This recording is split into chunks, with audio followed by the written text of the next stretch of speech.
صبر کے پل سے گزرنا پڑتا ہے۔ بالکل بھی اللہ تعالیٰ نے بھی فرمایا ہے کہ صبر کرنے والوں پر اللہ نے انعام رکھا ہے۔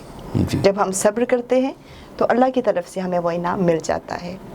جی مجھے یہ بتائیے گا، کہا جاتا ہے کہ کچھ سیاستدان آپ کے آرٹیکل اپنے نام سے چھپواتے تھے، آپ کیا کہتے ہیں اس بارے میں؟ میں نہیں چاہتا کسی کا کوئی پردہ ایسا ہو کہ وہ اوپن کیا جائے۔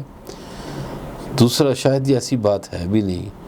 ہاں، سیاستدانوں کی کتابوں میں نے ان کو بہت مدد کی، مثلاً میں نے یوسف رضا گیلانی کی بڑی مدد کی، مثلاً میں نے جاوید ہاشمی کی بڑی مدد کی کتابوں کے سلسلے میں، اور بھی کئی سیاستدان ہیں جن کی میں نے معاونت کی۔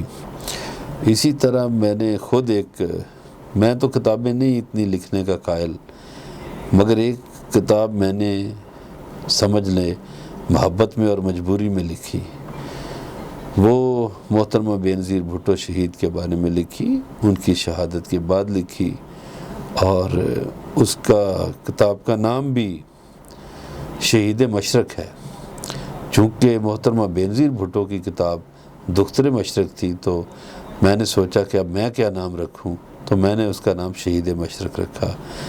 باقی میں نہیں کسی کا نام لیتا کہ کوئی میرے نام سے تحریریں چھپیں یا کسی نے چھپائیں، ایسی باتیں شاید نہیں ہیں۔ جی، عمران خان کا بہت سے صحافیوں نے ساتھ چھوڑ دیا ہے، آپ کیا کہتے ہیں اس بارے میں؟ پہلی ایک بات تو یہ ہے کہ میرا ان سے بطور صحافی میل جول کم ہے، بطور دوست زیادہ ہے۔ تو میری ان کی دوستی بڑی پرانی ہے، اور جتنی شاید ان کی جماعت پرانی ہے اتنی دوستی پرانی ہے۔ میں دوستوں کے بارے میں تھوڑا سا زاویہ نگاہ میرا اور ہے، میں دوستوں کو چھوڑتا نہیں ہوں، کوشش کرتا ہوں آخری وقت تک دوستی نبھاؤں اور اسی پہ چلتا رہتا ہوں، میں نہیں چھوڑتا دوستوں کو۔ سیاست اور صحافت کا چولی دامن کا ساتھ ہے، پی ٹی آئی کا مستقبل کیا دیکھتے ہیں؟ دیکھیے، پی ٹی آئی جو ہے اگر اس کو مستقبل کے زاویے میں دیکھا جائے تو میں سمجھتا ہوں کہ وہ بہت بہتر جا رہے ہیں۔ کیسے؟ اب سوال پیدا ہوتا ہے کہ ایسا میں نے کیوں کہا؟ میں اس لیے کہہ رہا ہوں کہ دیکھیے، جب پی ٹی آئی آئی تھی تو اپوزیشن بڑی متحد تھی، انہوں نے بڑے جلسے جلوس بھی کیے، احتجاج بھی کیے، لیکن وقت کی رفتار کے ساتھ سب بکھرتے گئے، اور اب پی ٹی آئی جو ہے خیبر پختونخوا میں بھی اس کی حکومت ہے، پنجاب میں بھی اس کی حکومت ہے، گلگت بلتستان میں اس کی حکومت ہے، کشمیر میں اس کی حکومت ہے، بلوچستان میں ان کی اتحادی حکومت ہے، یعنی اس حکومت میں بھی وہ شامل ہیں، زیادہ حصہ ہے ان کا۔ تو سندھ میں ایک بڑی اپوزیشن ہے، سندھ اسمبلی میں پیپلز پارٹی کے بعد جو نمبر ہے وہ پی ٹی آئی کا ہے، اور اب اگر سندھ میں پیپلز پارٹی کا کوئی مقابلہ پارٹی کرے گی تو وہ پی ٹی آئی ہوگی۔ اس سے پہلے سندھ میں دوسری جماعتیں مقابلہ کرتی رہی ہیں، سندھ کی نیشنلسٹ پارٹیاں کرتی رہی ہیں، تو میں سمجھتا ہوں کہ عمران خان جو ہیں وہ بہتر پوزیشن پہ جا رہے ہیں۔ شروع میں ان کو معاشی مسائل کا بہت سامنا تھا، ملکی معیشت بھی بہتر ہو رہی ہے، ملکی برآمدات میں اضافہ ہو رہا ہے، درآمدات کم ہو رہی ہیں، تو یہ جو انڈیکیٹرز ہیں سارے یہ بتا رہے ہیں کہ وہ مستقبل میں کامیاب ہوں گے۔ پی ٹی آئی جو ہے مستقبل کی سیاست میں ایک بڑی پارٹی کے طور پر نظر آئے گی۔ ابھی جیسے انہوں نے 2 پروگرام ان کے اور شروع ہو رہے ہیں، ایک کسانوں کے حوالے سے، جو آڑتی کا کردار تھا، جو ساہوکار کا کردار تھا، بنیے کا کردار تھا، وہ ختم کر رہے ہیں، کسانوں کو کسان کارڈ دے رہے ہیں۔ اسی طرح جو نوجوان ہیں ان کے لیے جوان پروگرام شروع کیا گیا ہے، اور احساس پروگرام بھی چل رہا ہے۔ تو میں سمجھتا ہوں کہ اگر یہ پروگرام چلتے ہیں تو ایک تو پاکستان سے بے روزگاری ختم ہوگی، مہنگائی کا بھی خاتمہ ہوگا، اور پاکستانی لوگوں کی معیشت میں بہت بہتری آئے گی، خوشحالی آئے گی، اور یہ خوشحالی یقیناً پی ٹی آئی کو آئندہ الیکشن میں مدد دے گی۔ بڑھتی ہوئی مہنگائی کس طرح سے قابو پائے گی پی ٹی آئی؟ دیکھیے، مہنگائی کا بہت شور ہوتا ہے۔ ایک نیو یارک سے رپورٹ شائع ہوئی ہے 2-4 روز پہلے، اس میں یہ کہا گیا ہے کہ دنیا میں رہن سہن اور خوراک سب سے سستی زندگی جو ہے پاکستان میں ہے، رہنے سہنے کے حوالے سے۔ افغانستان میں بھی ہم سے زیادہ مہنگائی ہے، انڈیا میں ہم سے زیادہ مہنگائی ہے، لیکن اس کا یہ مطلب نہیں کہ مہنگائی ختم نہ کی جائے۔ مہنگائی کو ختم کرنا چاہیے۔ ہمارے ہاں سستی زندگی ضرور ہے، رہن سہن سستا ضرور ہے، لوگوں کی ضروریات بمشکل پوری ہو رہی ہیں، مگر حکومت کو یہ چاہیے کہ وہ لوگوں کی زندگیوں میں آسانیاں پیدا کرے، اور حکومت کوشش بھی کر رہی ہے کہ وہ آسانیاں پیدا کر سکے۔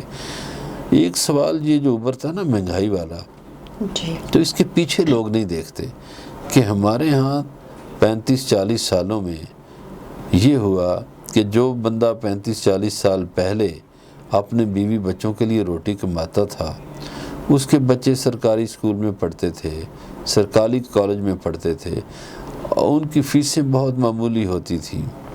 اچھا، جو اگر کوئی بیمار ہوتا تھا تو سرکاری ہسپتال کا رخ کرتا تھا۔ اب یہ 30-35 سالوں کا جو سفر ہے، اس میں ہوا کیا کہ وہ جو بندہ اپنے بیوی بچوں کے لیے روٹی کماتا تھا، اب وہ پیسے بچوں کی فیسیں دے دیتا ہے پرائیویٹ اسکولوں میں، اب وہ پیسے بچوں کی صحت پہ خرچ کرتا ہے پرائیویٹ ہاسپٹلز کی صورت میں۔ تو وہ جو پیسے تھے جو ان کی روٹی روزی کے، وہ دراصل چلے گئے تعلیم میں اور صحت میں، تو روٹی کے لیے کچھ بچا ہی نہیں۔ تو اس لیے لوگوں کو مہنگائی زیادہ لگتی ہے۔ میں سمجھتا ہوں کہ حکومت کو ان 2 سیکٹرز میں بہتری لانی چاہیے، ایک تعلیم میں، ایک ہیلتھ میں۔ تعلیم میں تو انہوں نے ایک طرح سے پرائمری سطح پر تو یہ کر دیا ہے کہ یکساں نصاب تعلیم، اس کا بڑا فائدہ ہوگا۔ یہ جو مہنگی فیسیں لینے والے اسکول تھے، انہیں یقیناً نیچے آنا پڑے گا، بالکل، اور سرکاری اسکولوں میں اب لوگوں کا رش بڑھے گا، لوگوں کی تعداد بڑھے گی۔ جی، سرکاری اسکولوں میں اکثر لوگ کہتے ہیں کہ وہ معیار تعلیم نہیں ہوتا، آپ کیا کہتے ہیں اس بارے میں؟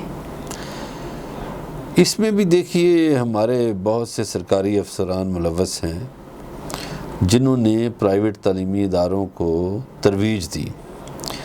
وہ کیسے کہ پرائیویٹ تعلیمی ادارے، جیسے ہمارے ملک میں کرپشن کا ایک بازار گرم رہا ہے، تو پرائیویٹ تعلیمی ادارے ملی بھگت سے بورڈز کے ساتھ مل کر اپنے بچوں کو پوزیشنیں دلواتے ہیں، اور پھر ان پوزیشنوں کی بنیاد پر وہ اخبارات میں اشتہارات چھپواتے ہیں۔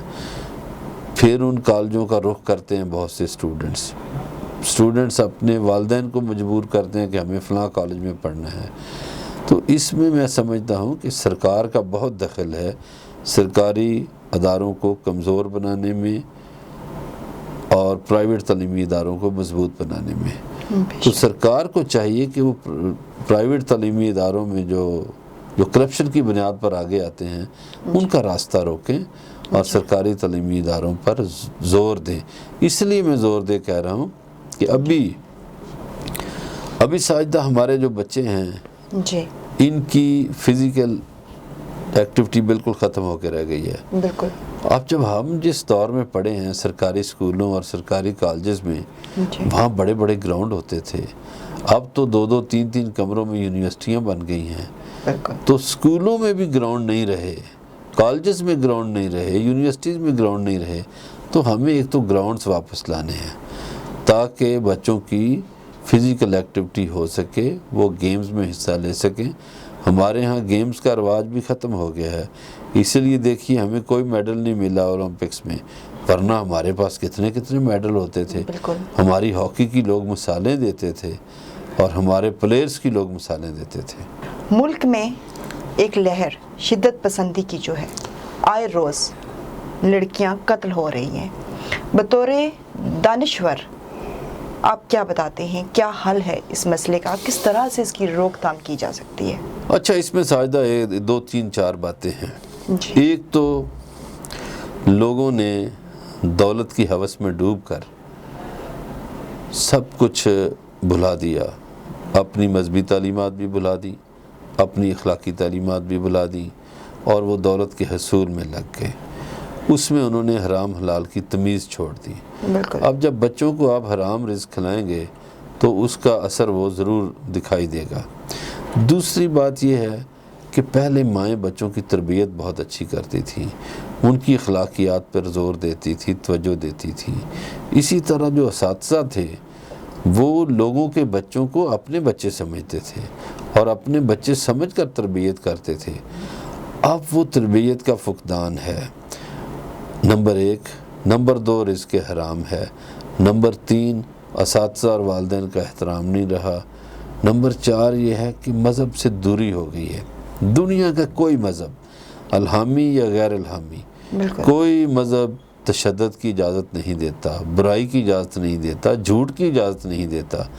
آپ حکمرانوں پہ تو تنقید کرتے ہیں، آپ دیکھیے آپ کا پھل فروش کیا کر رہا ہے، وہ بھی بددیانتی پہ لگا ہوا ہے. آپ کا دودھ بیچنے والا بھی بددیانتی کر رہا ہے، اور آپ کا جو پولیس مین ہے یا کسی بھی محکمے دوسرے میں جس سے پبلک کا ایک واسطہ پڑتا ہے، ان سب میں کرپشن ہے. تو ہمیں کرپشن کا بھی خاتمہ کرنا ہوگا اور تربیت کو بہتر بنانا ہوگا.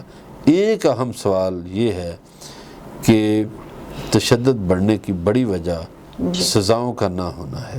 سزائیں دی جائیں تو بالکل تشدد رک جائے گا. بہت شکریہ مظہر برلاس صاحب، آپ ہمارے پروگرام میں تشریف لائے.